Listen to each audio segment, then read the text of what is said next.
नमस्कार, आप देख रहे हैं के न्यूज नेशनल और मैं हूं आपके साथ में शोभित पाठक। तो रुक करते हैं महत्वपूर्ण सुर्खियों पर। जमीयत की बैठक में ज्ञान व्यापी मस्जिद और मथुरा ईदगाह पर प्रस्ताव पास, कहा गड़े मुर्दे उखाड़ने से बचें। प्रधानमंत्री मोदी बोले केदारनाथ में गंदगी फैला रहे हैं कुछ लोग, तीर्थ सेवा का बताया महत्व। नेपाल में जोमसोम जा रहा यात्री विमान लापता, 4 भारतीयों समेत कुल 22 लोग सवार थे। यूपी में 11 आईपीएस अफसरों के तबादले, बुलंदशहर व देवरिया सहित 7 जिलों के कप्तान भी बदले।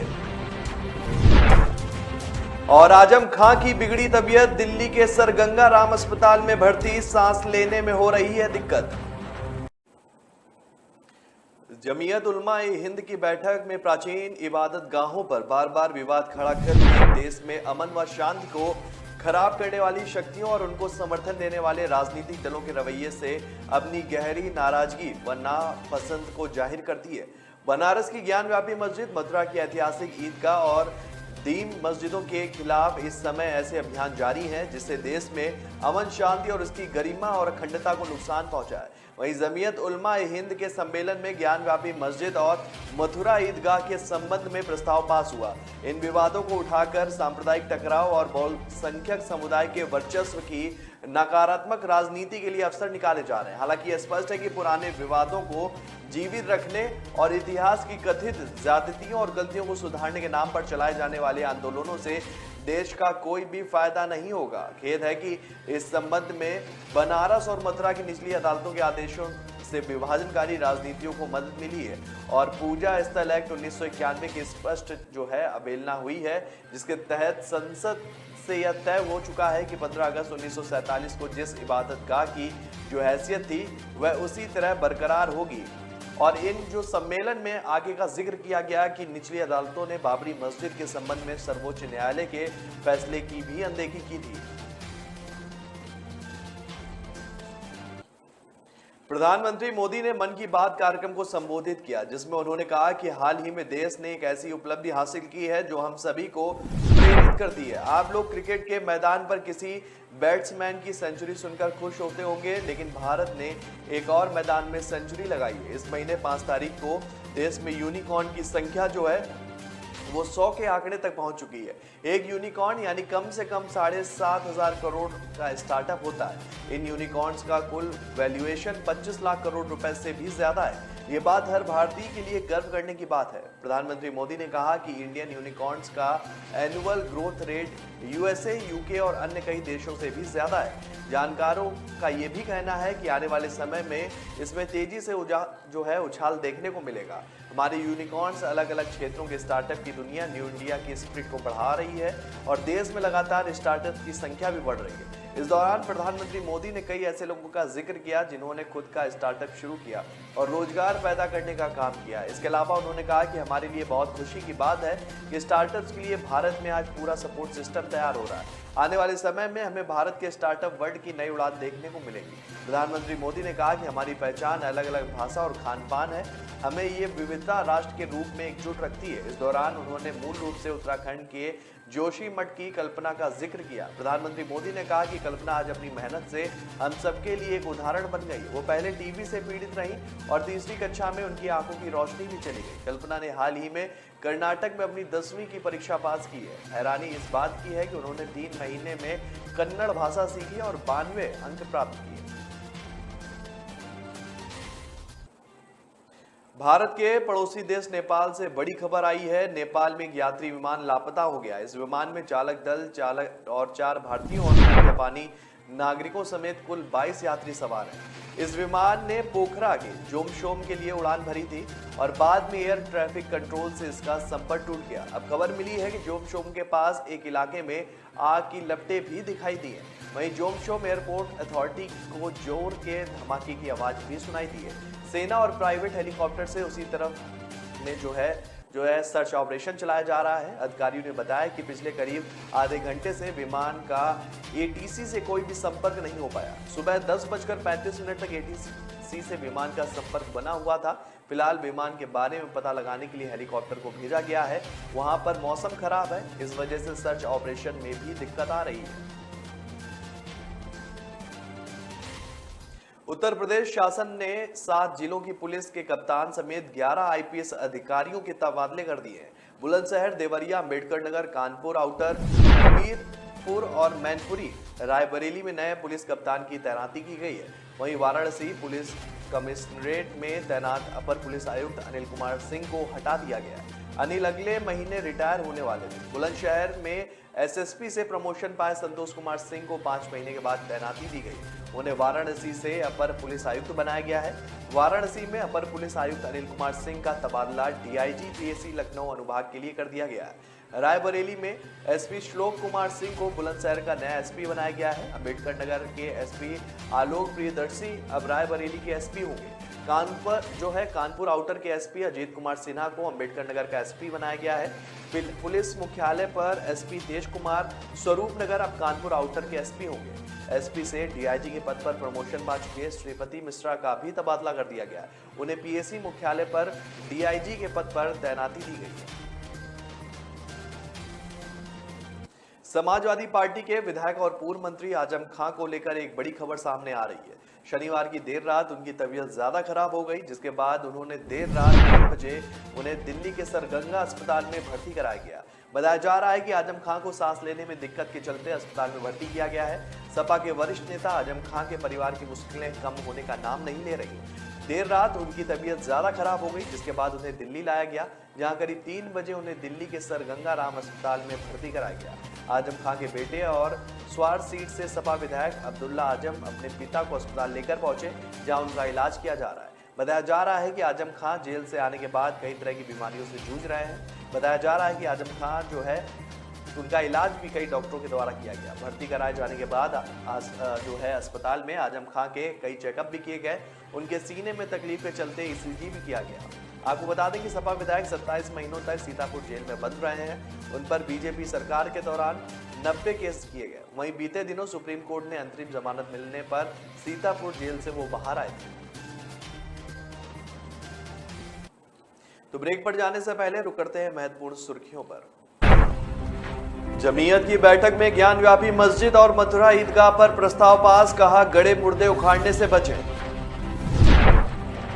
प्रधानमंत्री मोदी बोले केदारनाथ में गंदगी फैला रहे हैं कुछ लोग, तीर्थ सेवा का बताया महत्व। नेपाल में जोमसोम जा रहा यात्री विमान लापता, 4 भारतीयों समेत कुल 22 लोग सवार थे। यूपी में 11 आईपीएस अफसरों के तबादले, बुलंदशहर व देवरिया सहित 7 जिलों के कप्तान भी बदले। और आजम खां की बिगड़ी तबीयत, दिल्ली के सरगंगा राम अस्पताल में भर्ती, सांस लेने में हो रही है दिक्कत। लोग मुझे कभी बहुत अच्छा समझते हैं, कभी बहुत बुरा। भगवान जैसे है हमारे लिए। एनी टेस्ट जरूरी है क्या? जान बचाई है मेरे बेटे की। ठीक से देखा ही नहीं, सिर्फ 2 मिनट। लोगों की बातों का असर मैं अपने काम पे नहीं पड़ने देता। मैं जो करता हूं वो अपने पेशेंस के लिए करता हूं। अगर मेरे पास सिर्फ 2 मिनट है तो शायद इसलिए क्योंकि कोई और क्रिटिकल है। अगर मैं 1 से ज्यादा टेस्ट करवा रहा हूं वो इसलिए क्योंकि मेरी ट्रीटमेंट में डाउट की जगह नहीं।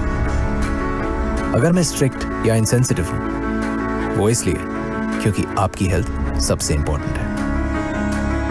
तो लोग मुझे चाहे अच्छा समझे या बुरा, मैं उनसे कहता हूं थैंक यू, क्योंकि वो मुझे रोकते नहीं बल्कि याद दिलाते हैं कि मुझे मेरे पेशेंट्स के लिए क्या करना है।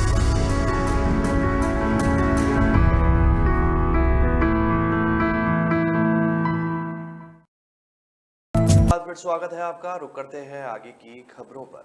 अगले महीने राज्यसभा के लिए चुनाव होने जा रहे हैं और इसके लिए तमाम राज्यों में राजनीतिक दलों की ओर से उम्मीदवार घोषित किए जा रहे हैं। इसी क्रम में झारखंड में जो है मुक्ति मोर्चा और उसके सहयोगी कांग्रेस ने सभी अटकलों पर विराम लगाते हुए गठबंधन से एक उम्मीदवार उतारने का ऐलान किया। ये जानकारी आज दिल्ली में कांग्रेस अध्यक्ष सोनिया गांधी से मिलने के बाद मुख्यमंत्री हेमंत सोरेन ने दी है। झारखंड में 10 जून को राज्यसभा की 2 सीटों के लिए मतदान होना है और इसी दिन परिणाम भी घोषित किए जाएंगे। सीएम हेमंत सोरेन ने कहा है कि मैं सोनिया गांधी से मिलने और राज्यसभा चुनाव और अन्य मुद्दों पर चर्चा करने के लिए दिल्ली आया था। और झामुमो कांग्रेस गठबंधन से एक उम्मीदवार खड़ा किया जाएगा और झामुमो और कांग्रेस में कोई मतभेद नहीं है। इससे पहले राज्य में सत्ताधारी गठबंधन का नेतृत्व कर रहे जेएमएम कांग्रेस में राज्यसभा चुनाव में अपना उम्मीदवार उतारने को लेकर तनाव पैदा हो गया था। कांग्रेस राज्य की 2 सीटों के लिए हो रहे चुनाव में एक सीट के लिए अपना उम्मीदवार उतारना चाहती है और इसके लिए वह जेएमएम का समर्थन चाहती है। 82 सदस्यीय झारखंड विधानसभा में 81 निर्वाचित सदस्य होते हैं और लेकिन इस समय झारखंड विकास मोर्चा से कांग्रेस में गए विधायक बंधु तिर्की की सदस्यता आय से अधिक संपत्ति मामले में 3 साल की कैद की सजा पाने के बाद खत्म हो चुकी, जिसके चलते विधानसभा में मतदान करने योग्य कुल सदस्यों की संख्या 80 ही रह गई है। इसलिए राज्य की वर्तमान विधानसभा में जो है 26.67 मत पाने वाले उम्मीदवारों का राज्यसभा में जाना तय माना जा रहा है। उत्तराखंड में चंपावत विधानसभा सीट पर 31 मई को उपचुनाव होना है। आज चुनाव प्रचार का आखिरी दिन है। ऐसे में पार्टी ने अपनी पूरी ताकत झोंक दी है। यहां से खटीमा से विधानसभा चुनाव हारे राज्य के मुख्यमंत्री पुष्कर सिंह धामी चुनाव मैदान में हैं। उनके खिलाफ कांग्रेस की निर्मला गहतोड़ी चुनाव लड़ रही है। इन 2 नेताओं के बीच ही मुख्य मुकाबला है। इस बीच सीएम धामी ने चुनाव को लेकर बड़ा दावा किया है। सीएम ने आज खटीमा में कहा कि 31 मई का लोग इंतजार कर रहे हैं और आज चुनाव प्रचार का अंतिम दिन है। आज हमारे सभी कार्यकर्ता, पदाधिकारी आदि सभी लोग जो है वो चंपावत विधानसभा की अतुल्य जनता से उनके मत और समर्थन के लिए जा रहे हैं। मैं स्वयं भी जा रहा हूं। मुख्यमंत्री ने कहा, मैं कोशिश कर रहा हूं कि हर एक मतदाता से मिलूं। सभी से निवेदन कर रहा हूं कि 31 मई के दिन को मतदान उत्सव दिवस के रूप में मनाएं और 100% मतदान के लिए बाहर आए, ताकि जो है इससे पहले कल यानी कि शनिवार को यूपी के सीएम योगी आदित्यनाथ भी धामी के लिए चुनाव प्रचार करने पहुंचे थे। जिला कठुआ के हरिया चक में रविवार सुबह एक ड्रोन देखा गया जो कि सीमा पार से आ रहा था। जम्मू कश्मीर पुलिस ने इसे मार गिराया है। जम्मू कश्मीर पुलिस ने बताया कि ड्रोन के साथ कुछ सामान भी बंधा है, जिसकी जांच बम निरोधक विशेषज्ञ ने की। जांच में पता चला है कि ड्रोन के साथ जो है 7 मैग्नेटिक बम और 7 यूबीजीएल हथगोले बांधे हुए थे। पुलिस ने बताया कि उक्त सीमांत क्षेत्र में ड्रोन की गतिविधि देखी गई। इस पर कार्रवाई करते हुए रविवार सुबह की एक टीम ने इलाके में तलाशी अभियान चलाया। इस दौरान सीमा पार की ओर से आ रहे एक ड्रोन को पुलिस ने जो है मार गिराया। ड्रोन के साथ कुछ सामान भी बंधा था, जिसकी जांच बम निरोधक दल के विशेषज्ञ ने की और इससे पहले 14 मई को आरएसएस पुरस के अरनिया सेक्टर में भारत पाकिस्तान अंतर्राष्ट्रीय सीमा के पास भारतीय इलाके में पाकिस्तान ड्रोन देखा गया था। सीमा चौकस बीएसएफ के जवानों ने इसे देखते ही फायरिंग शुरू कर दी थी, जिससे ड्रोन पाकिस्तान वापस लौट गया था।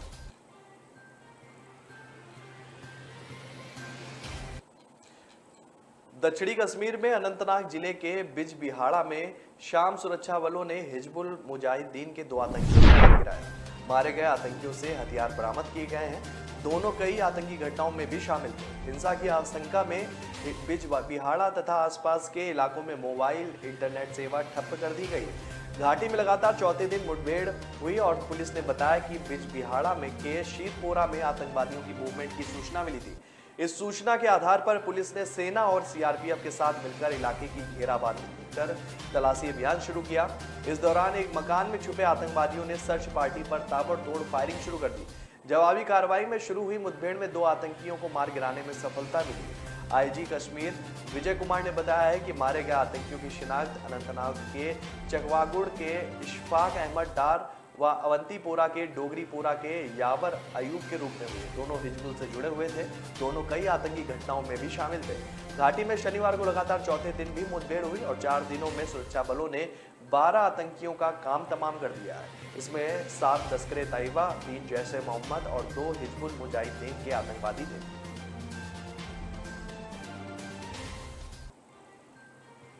इस बार मानसून समय से पहले ही केरल पहुंच गया है। मौसम वैज्ञानिक ने बताया है कि सामान्य समय से 3 दिन पहले दक्षिण पश्चिम मानसून केरल तट पर पहुंच गया है। आपको बता दें कि मानसून के आने से पहले केरल के अलग अलग जिलों में जमकर बारिश हो रही थी। केरल में मानसून के बाद भारी बारिश की संभावना भी है। भारत मौसम विज्ञान विभाग के महानिदेशक मृत्युंजय महापात्र ने बताया कि दक्षिण पश्चिम मानसून ने केरल में रविवार 29 मई को दस्तक दी है, जबकि सामान्य तिथि 1 जून से शुरू होती है। दक्षिण पश्चिमी मानसून को भारत की कृषि आधारित अर्थव्यवस्था की जीवन रेखा माना जाता है। मानसून विशेषज्ञों का कहना है कि असमान तरीके से मानसून 16 मई को ही अंडमान निकोबार में पहुंच गया था। चक्रवात असनी के चलते इसके तेजी से आगे बढ़ने की संभावना थी। फिलहाल मानसून के उत्तर भारत में शीघ्र सक्रिय होने पर संशय बना हुआ है। मौसम वैज्ञानिक आर.के. जीनामणि ने बताया कि मानसून के मध्य अरब सागर के अधिकांश क्षेत्र को कवर करने के लिए परिस्थितियां अनुकूल हैं। उन्होंने बताया कि मानसून की शुरुआत की सभी शर्तें पूरी होती हैं। यह दक्षिण अरब सागर, लक्षद्वीप और केरल के अधिकांश हिस्सों में आगे बढ़ेगा। इसके अलावा कर्नाटक, तमिलनाडु, बंगाल की खाड़ी, पूर्वोत्तर राज्य के अधिक से अधिक हिस्सों को भी कवर करेगा।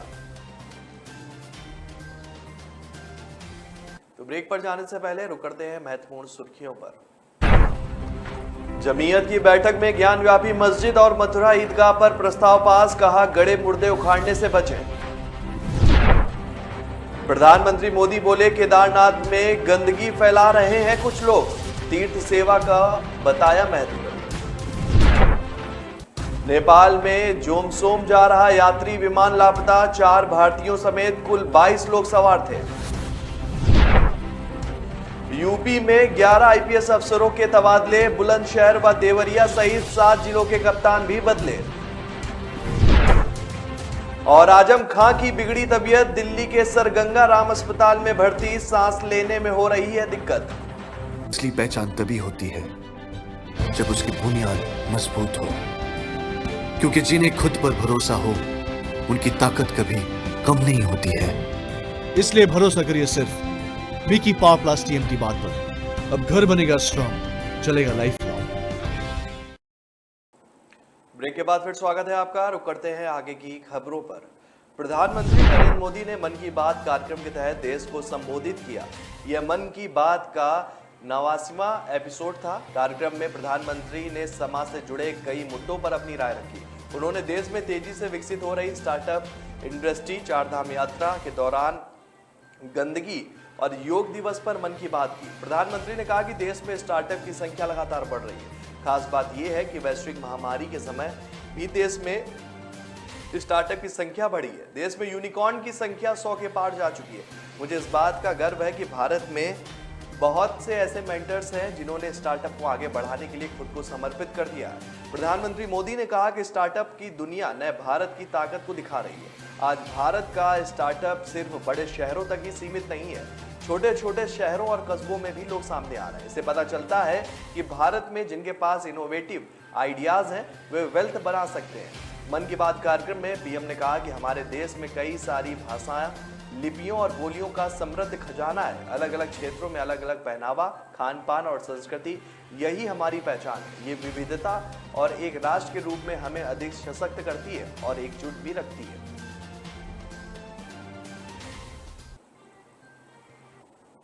मुख्यमंत्री योगी आदित्यनाथ ने भाजपा कार्य समिति की बैठक में प्रधानमंत्री नरेंद्र मोदी को प्रधानमंत्री के रूप में 8 वर्ष का कार्यकाल पूरा करने पर बधाई दी है। बैठक में अपने संबोधन में उन्होंने 2024 के आम चुनाव में यूपी में 75 सीटें जीतने का लक्ष्य रखा है। योगी ने कहा कि 2024 के संकल्प को साकार करने के लिए कार्यकर्ताओं को अभी से प्रयास शुरू करना होगा। उन्होंने कहा कि कोरोना काल में सेवा कार्य, कोरोना प्रबंधन के साथ केंद्र व प्रदेश सरकार की योजनाओं का लाभ जनता को पहुंचाने का लाभ यूपी के चुनाव में मिला है। अब 2024 के लोकसभा चुनाव की जमीन अभी से तैयार करनी होगी। मुख्यमंत्री ने कहा कि काशी अब पीएम मोदी के विजन की अगुवाई नई अंगड़ाई ले रही है। पहले प्रदेश में लाउडस्पीकर दंगे, अराजकता और तनाव का कारण बनते थे। यह भाजपा सरकार के सुशासन का ही परिणाम है कि 70,000 लाउडस्पीकर धार्मिक स्थलों से हटाए गए या उनकी आवाज को परिसर तक ही सीमित कर दिया गया। उन्होंने कहा कि यूपी सरकार ने संकल्प पत्र की घोषणा के अनुरूप हर परिवार के एक व्यक्ति को रोजगार देने की कार्रवाई को आगे बढ़ाया है। बैठक में भाजपा के प्रदेश अध्यक्ष स्वतंत्र देव सिंह, उप मुख्यमंत्री केशव प्रसाद मौर्य, ब्रजेश पाठक, संसदीय कार्य मंत्री सुरेश कुमार खन्ना के साथ अन्य लोग भी मौजूद हैं।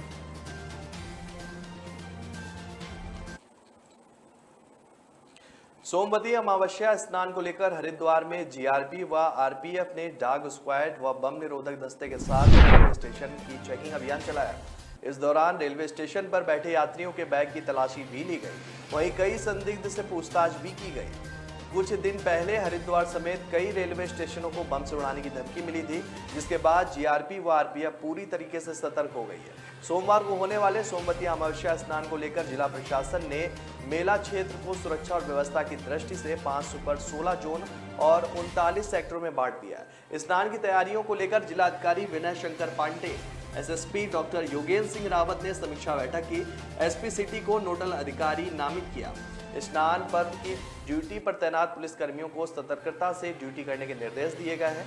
यातायात प्लान को प्रभावी ढंग से लागू करने के भी निर्देश दिए गए हैं। ऋषिकुल आयुर्वेदिक कॉलेज के सभागार में आयोजित बैठक में डीएम विनय शंकर पांडे और एसएसपी योगेंद्र सिंह ने कहा कि स्नान पर श्रद्धालुओं की भीड़ उमड़ने की संभावना है और गंगा सभा अभिसूचना इकाई एवं अन्य स्रोतों से प्राप्त सूचनाओं के अनुसार जो है लाखों श्रद्धालु आ सकते हैं।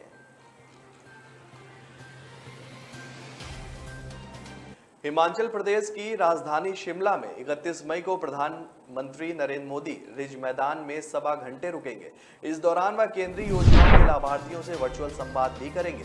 केंद्र में मोदी सरकार के 8 साल पूरे होने पर कार्यक्रम का आयोजन किया जा रहा है और इस दौरान वह देश के सभी राज्यों के मुख्यमंत्री से भी संवाद करेंगे। उनका 11 बजे शिमला पहुंचने और 12:15 बजे वापस जाने का कार्यक्रम है। बताया जा रहा है कि मोदी किसान सम्मान निधि की किस्त भी यहां से जारी कर सकते हैं। सुरक्षा के मद्देनजर शिमला शहर को 4 सेक्टरों में बांटा गया है। हर सेक्टर का इंचार्ज एसपी, एसएसपी और डीएसपी स्तर के अधिकारी को बनाया गया है। प्रधानमंत्री के आने के लिए जो है जुब्बड़हट्टी से रिज, अन्नाडेल से शिमला या छराबड़ा से शिमला प्रस्तावित रूट है। तय रूट पर जगह जगह पुलिस जवान तैनात होंगे। पुलिस ट्रैफिक प्लान में कोई भी बदलाव नहीं करेगी। शनिवार को मुख्यमंत्री जयराम ठाकुर ने रिज पर तैयार किए जा रहे मंच और अन्य तैयारियों का जायजा लिया। उन्होंने मंच तैयार करने का जिम्मा संभालने वालों को छत और ऊपर करने समेत कई निर्देश दिए। प्रधानमंत्री जिस रूट से होकर रिज तक पहुंचेंगे, स्पेशल प्रोटेक्शन गार्ड ने उस रूट का जैमर लगे वाहनों के साथ ट्रायल भी किया है। एसपीजी की टीम, सुरक्षा एजेंसियां, प्रेस इंफॉर्मेशन ब्यूरो और दूरदर्शन के अधिकारियों और सूचना एवं जनसंपर्क विभाग समेत तकनीकी अधिकारियों के साथ बैठक में मंत्रणा भी की गई। तो फिलहाल इस बुलेटिन में मेरे साथ इतना ही। आगे की खबरों के लिए बने रहिए के न्यूज नेशनल के साथ। तब तक के लिए नमस्कार।